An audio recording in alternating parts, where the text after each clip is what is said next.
Hello दोस्तों, कैसे हो आप। आशा करता हूँ सभी ठीक होंगे। मैं कमल सिंह। मैं आज आपके सामने जो कहानी लेकर आया हूँ वो चमारों पर आधारित है। हालांकि मैं भी चमार हूँ, कोई चमार भाई बुरा मत मानना। चमारों के नाम के पीछे जाटव जो लगाते हैं ये कब से लगा, आज की कहानी इसी पे आधारित है। आपने मीरा का नाम सुना होगा, मीरा के पिता रतन सिंह का नाम सुना होगा, और मीरा के पति भोजराज का भी नाम सुना होगा, और मीरा के ससुर राणा सांगा का भी नाम सुना होगा। जब भोजराज और मीरा छोटे थे तो राणा सांगा और रतन सिंह, मीरा के पिता और भोजराज के पिता, दोनों में अच्छी मित्रता थी। एक दूसरे के पास समय आने पर समय निकाल करके बातचीत करने के लिए बैठते थे। राणा सांगा अमीर बहुत था, किसी राजा से कम नहीं था। अब कहानी यहां से शुरू होती है। राणा सांगा का नियम था कि हर महीने 5 किलो सोना ब्राह्मण के हाथों बनारस में गंगा में दान करना। तो पहले जाने आने के साधन तो थे ही नहीं। ब्राह्मण लोग 5 किलो सोना लेकर के पैदल जाया करते थे। काफ़ी दिन लग जाते थे जाने में और काफ़ी दिन लग जाते आने में। कुल मिलाकर के ये ब्राह्मण का काम था कि जैसे ही सोना लेके जाता था, लौट के आता था, उसका अगला महीना शुरू हो जाता था। घर पे परिवार में उसको 1-2 दिन का ही समय मिलता था। तो एक बार पंडित जी जो राणा सांगा का 5 किलो सोना लेकर के बनारस में गंगा को दान करने के लिए गए तो रास्ते में उन्हें प्यास लगी, और प्यास लगते में उन्होंने क्या देखा, एक कुटी नजर आई। वो कुटी थी संत रविदास जी की। वो वहां गया और कहने लगा, महाराज मुझे पानी पीना है, प्यास लग रही है। संत जी ने, रविदास जी ने वही अपना चमड़े का बर्तन और अपना वही लोटा, उसी तरह से उनको चमड़े के बर्तन से ही पानी पिला दिया। ब्राह्मण ने थोड़ा परहेज तो करा क्योंकि ब्राह्मण था, मगर प्यास लगने के कारण थोड़ा बहुत पानी पी लिया। तो जैसे वो गंगा की तरफ जाने लगा तो रविदास जी पूछने लगे, ब्राह्मण महाराज आप कहाँ जा रहे हैं। तो ब्राह्मण कहने लगे कि राजा राणा सांगा, या ये कहो कि बहुत अमीर आदमी राणा सांगा हर महीने 5 किलो सोना बनारस में गंगा को दान करता है, तो मैं उसी को देने जाता हूँ और हर महीने आता हूँ। ये सुनते ही रविदास जी कहने लगे कि जा तो रहे हो, मेरे पे 5 आने हैं। 5 आने का सिक्का होता था। उन्होंने 5 आने ब्राह्मण के हाथ में दिए और कहने लगे कि ये 5 आने गंगा मैया को मेरे तरफ से दान कर देना। ब्राह्मण बोले ठीक है। अब जैसे चलने लगे रविदास जी बोले, सुनो ब्राह्मण जी, इस तरह से दान नहीं करना जिस तरह से आप करते हो। तो ब्राह्मण बोला, कैसे दान करना है। तो रविदास जी कहने लगे कि गंगा मैया से कहना कि तेरे दास रविदास ने तेरे लिए दान करने के लिए 5 आने भेजे हैं, और ये कह दिया है कि हाथ बाहर निकाल। जो गंगा मैया हाथ बाहर निकाले तो दान करना, नहीं तो मत करना, वापिस ले आना। ब्राह्मण ने जब ये सुना तो कहने लगा, वो 5 किलो सोना राणा सांगा हर महीने भिजवावे, जब तो गंगे मैया हाथ बाहर नहीं निकालती, तेरे 5 आने के पीछे गंगा मैया हाथ बाहर निकालेगी। फिर भी चल दिया ब्राह्मण। इस चीज को एक जाटनी देख रही थी, गांव की रहने वाली थी। वो रोजाना गंगा में स्नान करती जाटनी, और भोलेनाथ को जल चढ़ाती थी। वो जाटनी सब सुन भी रही थी और देख भी रही थी। अब पंडित जी वहां से चले गए और जाने के बाद में गंगा के घाट पर पहुंचे, स्नान किया, और स्नान करके कहने लगे, ले गंगे मैया, राणा सांगा ने आपको 5 किलो सोना दान किया है, इसे स्वीकार करें। अब वो 5 किलो सोना गंगा में डाल दिया। और जैसे चलने लगा उसको तुरंत याद आया कि उस संत ने, चमार ने 5 आने दिए थे, वो भी तो दान करने। तो सोच ही रहा था कि तभी गंगा में से आवाज आई, हे ब्राह्मण, मेरे दास ने तुझे दान करने के लिए 5 आने दिए थे, वो मुझे दे दे।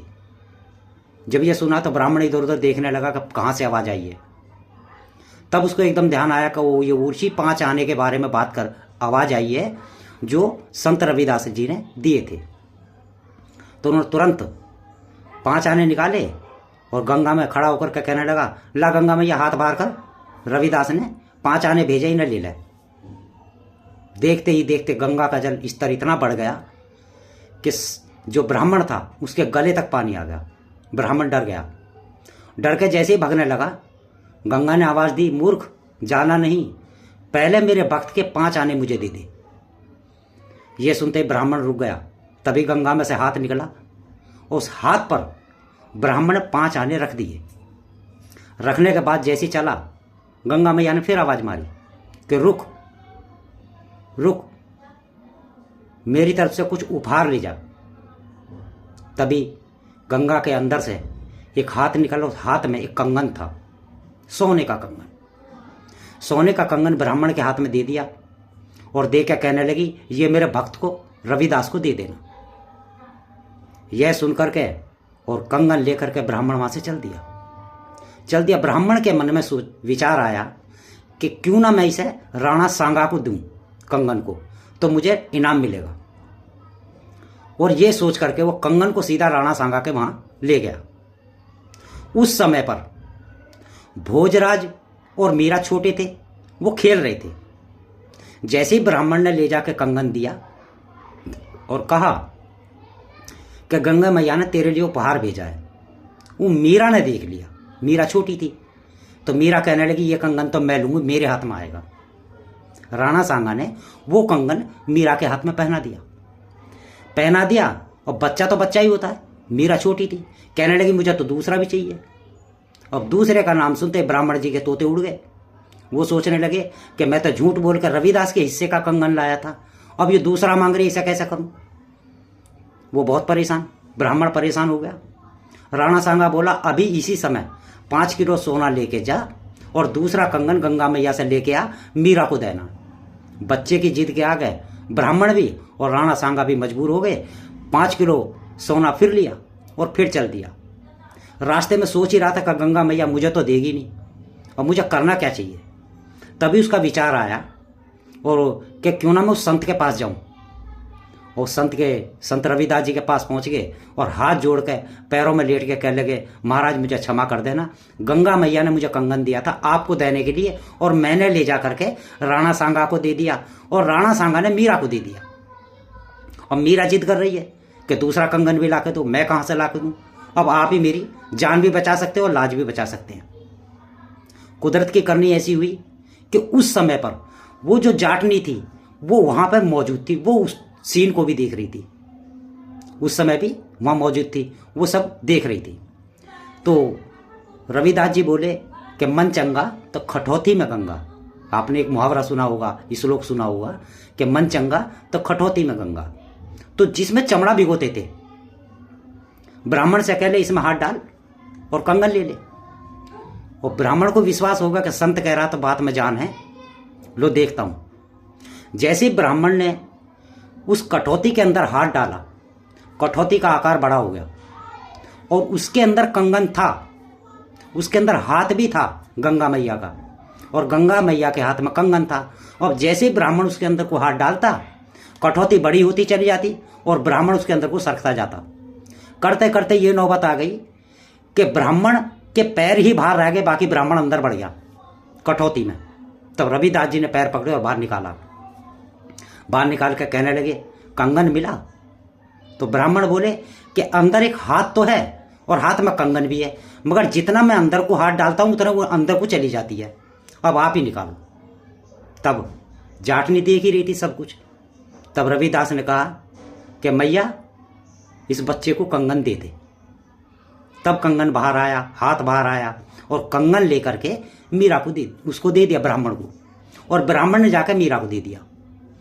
मीरा को दे दिया तो जब वो कंगन उसको मिला, बच्ची तो थी, उसको जब धीरे धीरे पता लगा कि भाई कंगन कैसे प्राप्त हुआ, तब उसको पता लगा कि संत रविदास जी के द्वारा ये कंगन प्राप्त हुए। और रविदास जी हरि भक्त हैं, भगवान श्री कृष्ण के भक्त हैं। तो मीरा ने सोच लिया कि आज से रविदास जी मेरे गुरु, उनको गुरु मान लिया, उनकी शागिर्दी में हरि भजन करने लगी। मगर जाटनी जो इस चीज को देख रही थी, उसके संतान नहीं थी जाटनी के, तो उसने क्या काम करा, संत रविदास जी के पैर पकड़ लिए और कहने लगे, महाराज मैं निसंतान हूं, रोज जल चढ़ाती हूं रोज गंगा स्नान करती हूँ और यही प्रभु से प्रार्थना करती हूँ कि मुझे संतान हो जाए। मैं आज से आपको अपना गुरु मानती हूँ और आप ही मुझे वरदान दें, क्योंकि औरत के लिए निसंतान होना किसी शराब से कम नहीं होता। तो संत रविदास जी कहने लगे, ठीक है बच्चा, तू कुटिया में सेवा करे कर। अगले साल परमात्मा ने चाहा था तुझे पुत्र पैदा हुआ। बस फिर क्या था, जैसे ही साल आया वो जाटनी से जो पुत्र पैदा हुआ, वो पुत्र आगे चलकर जो उससे पैदा हुए वो जाटव कहलाए। जो जाटनी से पैदा हुए थे वो जाटव कहलाए। अब आप सोच रहे होंगे कि जब जाटनी से पैदा हुए तो वो जाटव क्यों कहलाए? क्योंकि जब जाटनी संत रविदास जी के वहाँ पर सेवा करने लगी थी तो जाटों ने उसे त्याग दिया था, और वो जो बच्चा पैदा हुआ था संत रविदास जी के आशीर्वाद से हुआ था।